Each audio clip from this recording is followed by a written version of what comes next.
Kung siya man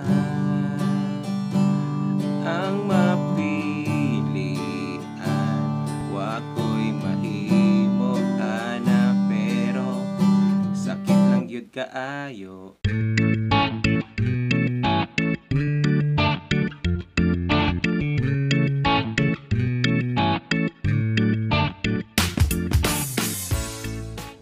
Hello guys! Welcome sa ating bagong video tutorial. Ang tututunan natin sa inyo ngayon ay yung super easy version ng kantang Kung Siya Man ni TJ Monterde. Okay?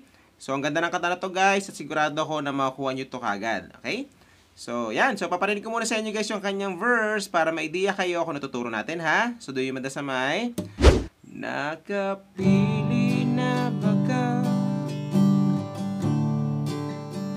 Okay, so do you mada, no? So, paano yon? So, yung mga chords natin, guys, para sa verse ay G na apat na daliri, na?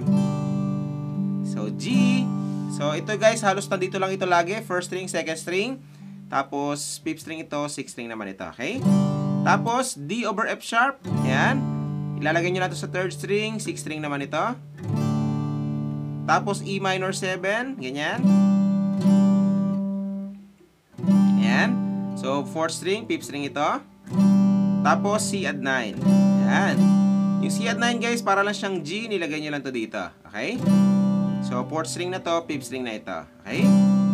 So, ulitin natin yung mga chords. G, D over F sharp, E minor 7, at saka C add 9. So, 2 times yung gagawin yan, guys, para sa mga verse. Pag nagawa nyo ng 2 times, ay tapos na yung mga verse. Okay?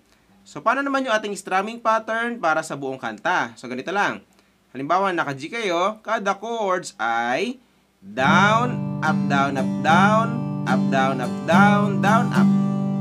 Ganun lang. Tapos, tipata kayo ng chords. Down, up, down, up, down, up, down, up, down, down, up. Okay. So, ganun lang siya, guys, no? Kapag makuha nyo na yan, ay matutugtog nyo na yung buong kanta. So, para mas makuha nyo, guys, kanta natin siya. So, pwede nyo ako sabayan, guys, no? So, dito tayo sa nakapili na baka kung kinsa sa among duha. Kaya para hindi tayo makapiright, ha? Ang pilion mong magkauban ug ipaila-ilas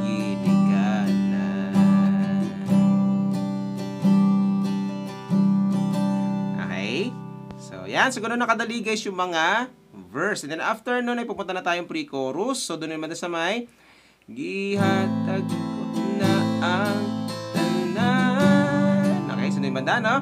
So paano yun? So yung mga chords natin guys, para sa pre-chorus ay A minor, no? A minor. Tapos pupunta tayong G na apat na daliri. Yan, tapos A minor ulit. Tapos G. And then pupunta tayong A minor. Pagkatapos nun ay D sus 2. Yung D sus 2 guys ay para lang siyang D, pero nilagay nyo ito dito, no? D sus 2. Tapos D. Okay, D sus 2. Tapos D. Iangat nyo lang to. D1. Nilagyan ko ng 1 dyan guys sa D. Ibig sabihin isang strum down lang yan dyan sa D. Okay? Sa D sus 2 naman, nilagyan ko ng asterisk kasi mag-iiba yung strumming pattern dyan.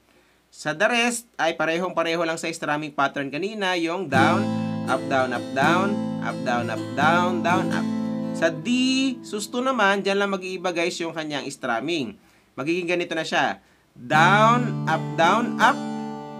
Ganun lang. Tapos lipat kagad kayo ng D, down. Isang strum down lang yan dyan. Para ganito. Down, up, down, up, down. Okay? So, yan. So, para mas makuha nyo, kantahan na kagad natin siya, guys, no? So, pwede nyo ako sabayan, no? So, gihatag ko na ang tanan, gihatag ko pa ang tanan, apan. Tapos, isusto. Ayan. So, yan. So, ganun nakadali guys yung mga pre-chorus. And then after doon ay pupunta tayong chorus. So doon naman sa may kung siya man ang mapilian. Okay? So doon naman no? So paano yon? So yung mga chords natin guys, para sa chorus ay G, tapos D over F sharp. Ayan, D over F sharp. And then, E minor 7. Tapos C add 9. So, 2 times yung gagawin yan, guys. Yung first line ng mga chords. So, yung first line ng mga chords, guys, pareho lang siya ng chords ng verse, no? Tapos, yung second line ng mga chords ay A minor, G, A minor, D sus 2, D1. D na may 1. Okay? So, yan. So, yung chorus, guys, parang combination lang siya ng mga chords ng verse at saka ng pre-chorus, no? Pag pinagsama nyo, chorus na yung equals niya. Okay? So, yan. So, same pa rin yung kanyang strumming pattern. Kanta na kagad natin siya para mas makuha nyo. So, pwede nyo ako sabayan, guys, no? So, kung siya man ang mapilian, wako'y mahimo ana, pero sakit lang yun kaayo. Tapos, ulit-ulit yun. Kung siya man ang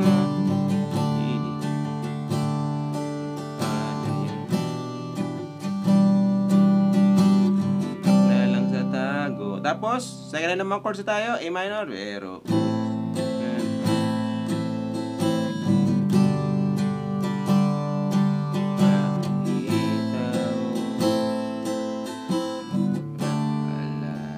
ito. Wala siya'y balikan. Okay?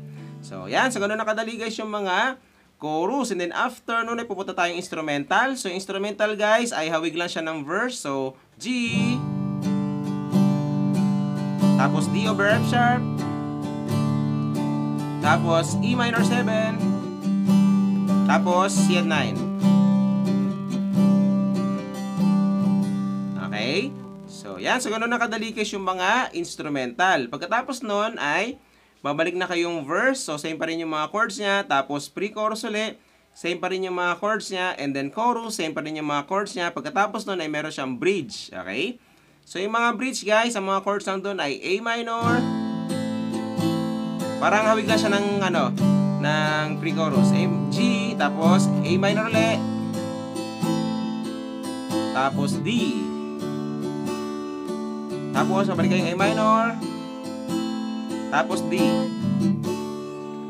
Okay? So, yan. So, ganun nakadali, guys, yung mga bridge. And then, after nun ay babalik kayong chorus.